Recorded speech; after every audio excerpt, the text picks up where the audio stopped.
भगवान को लगा कुछ ऐसा उपाय किया जाए कि इनके घर में जाकर के इनको दर्शन दिया जाए। कोई गोपी आती है और मैया से कहती, मैया मुझे गोबर डालना है, तो क्या तेरे घर से गोबर डाल दो? तो दिन भर गोबर डालती है खेतों पर, वो कन्हैया के दर्शन करती है। भगवान देखो तो ये दिन भर गोबर डालने के बहाने मेरा दर्शन करने मेरे घर पर आ रही है, अब मैं इसी के घर पर जाऊंगा। हमें भी तो बहाना चाहिए, क्या बहाना करें? तो भगवान ने एक दिन मधुमंगल से पूछा, मधुमंगल तो इतना कमजोर क्यों है भैया? मधुमंगल बोला, कन्हैया इसलिए मेरी माँ जी मैंने दूध मठा तो दे देना, घी दूध देती नहीं है, इसलिए मैं कमजोर ना हो। तो भैया तुम्हारे घर का घी दूध कहाँ जा रहा है? बोले हमारा घी दूध सब मथुरा जाता है, बिक जाता है, मेरी माँ सब बेच दी और हम ही केवल खटी मठा देंदी पियन लगते। तो जब मैं खटी मठा पियन लगी तो मैं कमजोर न हूं मैं। भगवान बोले कितनी गलत बात, गौ सेवा करें हम नंद के लाला, ब्रज के लाला, और दूध और दही और माखन खाएं मथुरा के लोग, तो मथुरा वाले तो खा पी करके खली जैसे हो जाएंगे मोटे, और हम बेचारे डेढ़ हड्डी के रह जाएंगे। देखो मित्र, अगर हम गौ चारण करते हैं ना, गौ पालन करते हैं ना, तो गौरस भी हमें मिलना चाहिए। कन्हैया का मित्र बोला, मां तो देती नहीं है, कहां से पिएंगे, कहां से खाएंगे? भगवान बोले देख, अगर प्यार से नहीं देते हैं ना तो चोरी करके खाते हैं। कन्हैया किसके घर पर चोरी करें? भगवान कहते हैं है कहीं घर के बाद मां सोचल, पहले अपने घर पर गौर चोरी, अपने घर पर। बोले हाँ क्या? जितनी भगवान ने ग्वाल मंडली बनाई सबको अपने अपने घरों पर चोरी करने के लिए भेजा, सब अपना अपना घर पर गए चोरी करने। सुना वाला जरा कथा सुनो जरा। दूसरे दिन चोरी करके आए, दूसरे दिन फिर मीटिंग हुई। भगवान ने कहा कैसी रही चोरी? तो एक ने कहा बाबा कन्हैया पहली बार चोरी करी और मेरे माँ जी ने दिखली, ऐसी पिटाई करी ना, ऐसी पिटाई करी ना कन्हैया, दिखा लग पीठ करी लाल। भगवान को दिखाई तो सचमुच पीठ लाल थी। तो उसकी माँ ने वो इतना मारा था। भगवान बोले पहली बार चोरी करी और पिट के चले आया। ब्रजवासियों ने कहा, बोले कन्हैया हमारे दाद बाबा ने हमें कभी चोरी करना ही नहीं सिखाया। तो भगवान कहते मैं सिखाऊंगा तुम्हें चोरी करना, आओ विद्यालय में भर्ती हो जाओ। अरे कन्हैया अपने विद्यालय का नाम क्या रखेंगे? बोले हमारे विद्यालय का नाम रह जाएगा बाल गोपाल चौर विद्या प्रचार मंडल। चौर विद्या का प्रचार करेंगे हम। क्या था हमारा? घर घर में माखन चोरी लीला शुरू हो गई, घर घर में। अब तो सारी गोपियां आती हैं, झुंड बनाती हैं और यशोदा के घर से में आवाज लगाती है, ए यशोदा यशोदा। दौड़ी आती है यशोदा। हाँ बहन मुझे पुकारा क्या? बोले हाँ तुम्हें पुकारा। बोले ये बता कि तेरा लाला कहाँ है? अरे क्या कर दिया मेरे लाला ने? बोले ये तो हम तब बताएंगे, पहले अपने लाला को बुला। तो मां आवाज लगाती है, बेटा कनुआ, ओ बेटा कनुआ। दौड़े आते हैं कन्हैया। हाँ भैया मुंह को बुलाया है क्या तूने? मैया बोलती है हाँ बेटा देख तो ये गोपी कनी कनी शिकायत करीते आई तेरी, क्या कर दिया तूने इनके घर? कन्हैया मुंह टेढ़ा कर देते हैं यूं, देखो जरा। माँ को दया आ जाती, देखो मेरा भोला भाला सा बेटा ये पर चोरी लाने लगी। तो माँ बोली क्या कर दिया गोपी, बता क्या किया मेरे बेटे ने? तो एक एक गोपी अपनी करतूत सुनाती है कन्हैया की। एक गोपी कहती है सुनो बहना, वत्सान मुंजन क्वचित समये क्रोश संजात हास स्तेयं स्वावत्यथ दधिपय कल्पिते स्तेय योगी।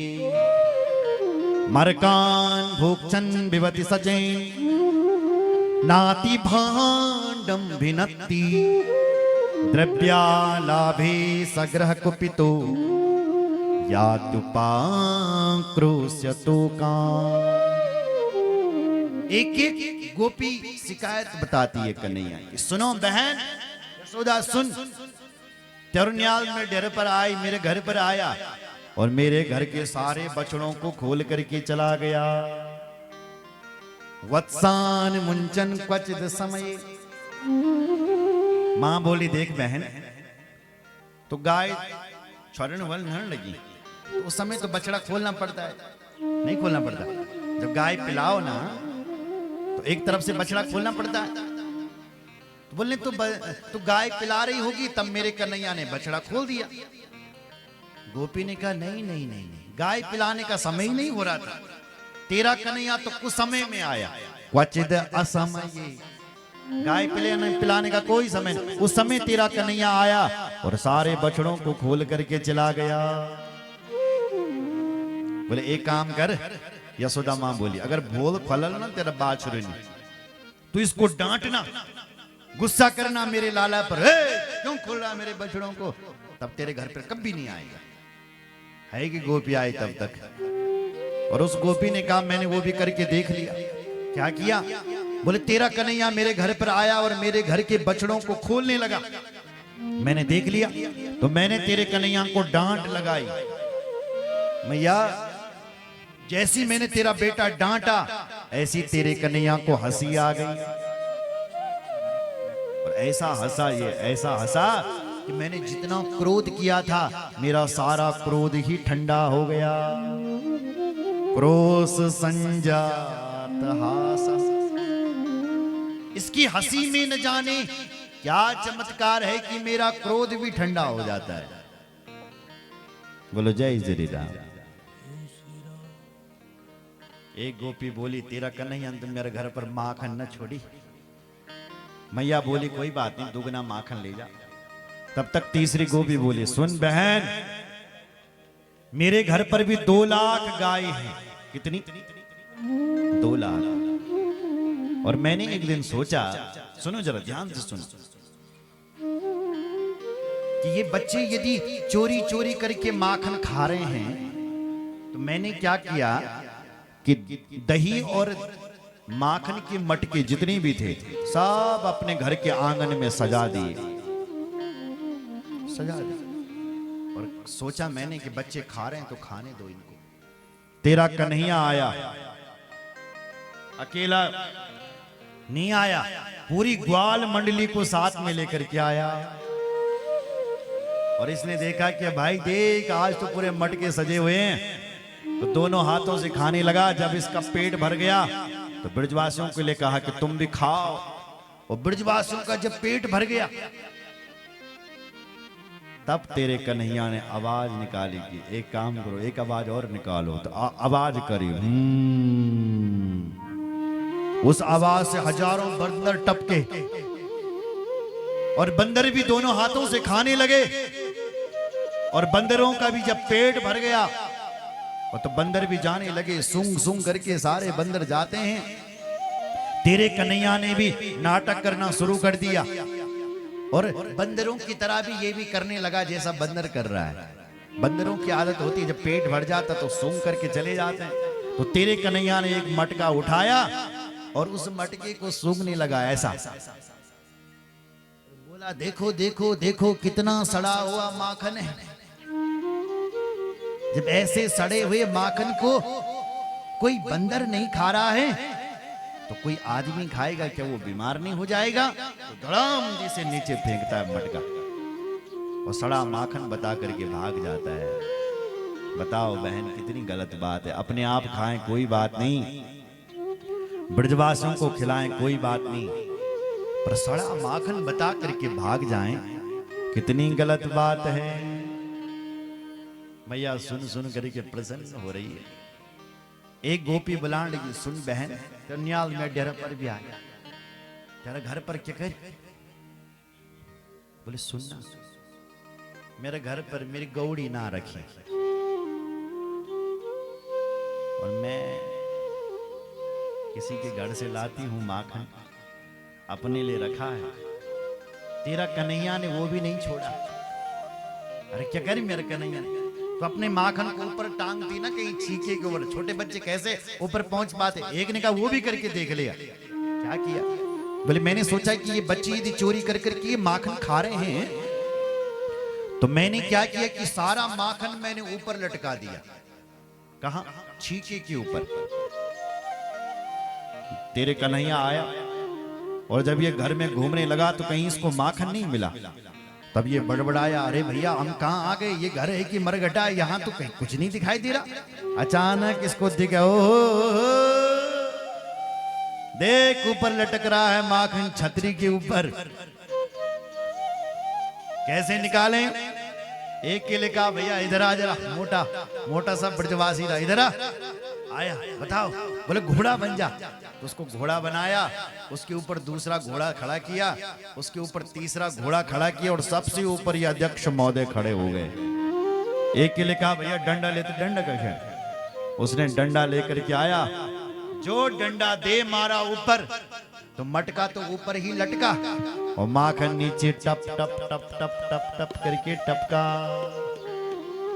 अब बताओ बहन, ऊपर भी टांगे माखन तो भी नहीं छोड़ता। एक गोपी कह रही है मेरी ओर सुन, तेरे घर मां क्या करे? बोली मैं नया फैशन की छी, मेरी एक भी गौड़ी ना रखी। अरे तेरे घर में क्या कर लिया? बोले सुन। अरे सुना। बोले तन्याल मैं डेरे पर भी आया, क्या कर लिया?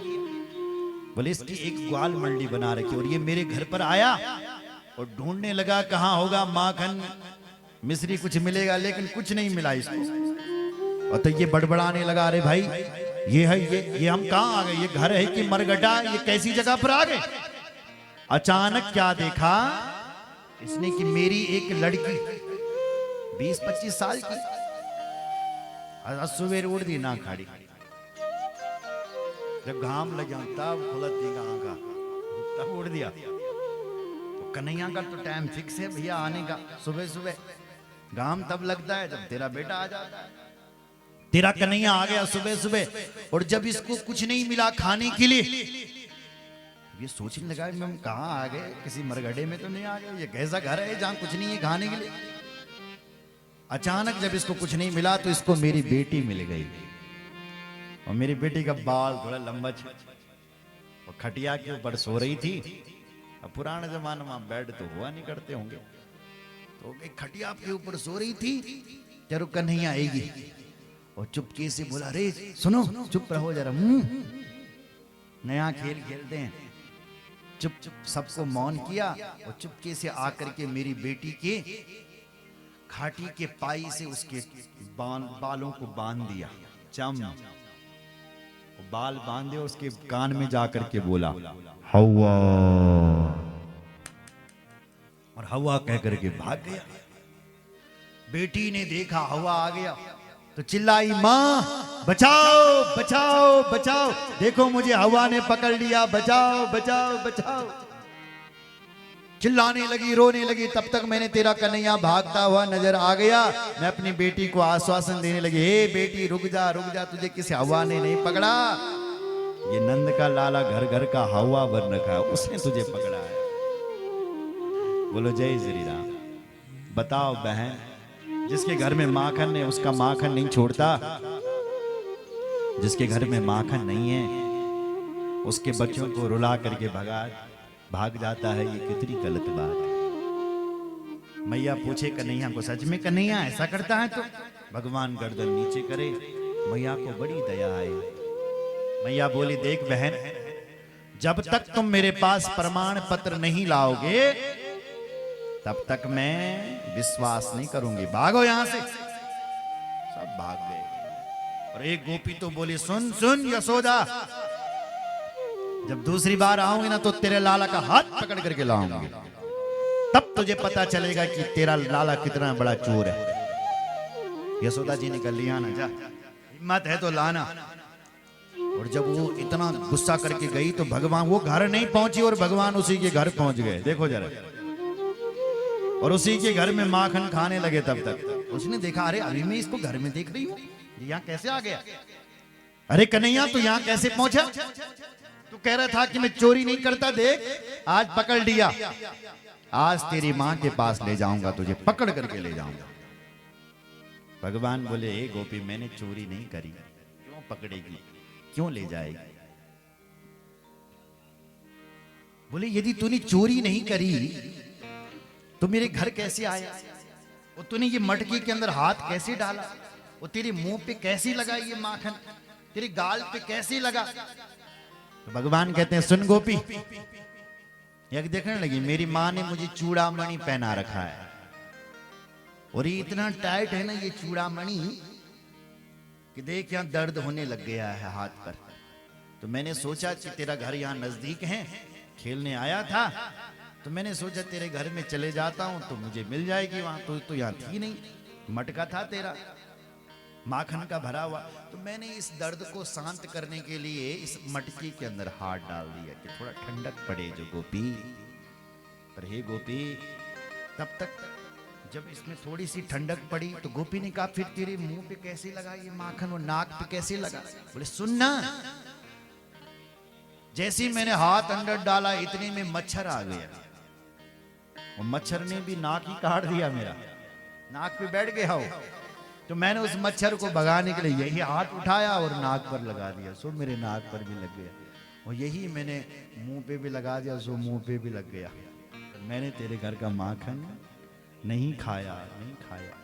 गोपी क्रुद्ध थी, कहा कि नहीं आज तो तू पकड़ में आ गया, ले जाऊंगी तेरे माँ के पास। बोले ले जा। ले गई पकड़ करके भगवान का हाथ। रास्ते में क्या वो ले जा रही थी, इतने में क्या हुआ कि उसका जेठ जी मिल गया। अब ब्रज की गोपी कोई बड़ा ससुर जेठ मिले तो घूंघट निकाले, अपना मुंह ना दिखाए। तो उसने सॉल साड़ी का पल्लू निकाला और मुंह पे रखा और जेठ जी से बात करने लगी। भगवान को मिल गया अवसर, मधुमंगल को बुला, इधर आ जरा, तेरी माँ बड़ी होशियार बन रही है। पकड़ हाथ अपनी माँ का और उसके बेटे का हाथ पकड़ दिया उसके, और अपने आप भगवान खिसक गए घर के लिए। वो गोपी बात करती गई और चलती गई, चलती गई। यशोदा को चिल्लाए, यशोदा आज देख तेरे बेटे को पकड़ करके लाई हूं मैं। यशोदा दौड़ कर गया, मेरे बेटा तो यह घर बैठे, ये किसको लाई हुई? बोले कहाँ है? बोले देख क्या देख। बोले ये मेरा बेटा है, ध्यान से घूंघट हटा जरा। ये मेरा नहीं है, ये तेरा ही बेटा है। जब उसने घूंघट हटाया तो क्या देखा कि उसने अपने ही बेटे का हाथ पकड़ रखा है। गोपी बोली, अरे नालायक तू यहाँ कहां से आया? अच्छा खासा कृष्ण पकड़ लिया था, तू कहां से आया?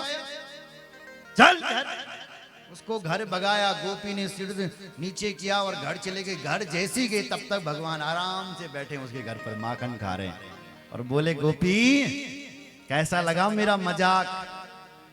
मेरी माँ से मुझे पिटवाना चाहती थी ना। बेचारी गोपी शर्मिंदा हो गई, सिर नीचे करे, भगवान को प्रणाम करे, हे ठाकुर क्षमा करे, मुझे गलती हो गई है। पर ये गोपियां ऊपर से तो शिकायत करती हैं, पर दधि मंथन करते ही भगवान को याद करती है, प्रभु आज हमारे घर का माखन खाने के लिए आना। बस तो शिकायत क्यों करती है? बोले भगवान का दर्शन करना, इसीलिए शिकायत करती है। नहीं तो ये गोपी दधि मंथन करते हुए भगवान से यही प्रार्थना करती है कि प्रभु आज हमारे घर का माखन खाने के लिए जरूर आना। इसलिए भगवान सबके घर में जाते हैं और खूब माखन खाते हैं। एक भक्त सुंदर लेने गाता है, जरा हम भी गाएंगे।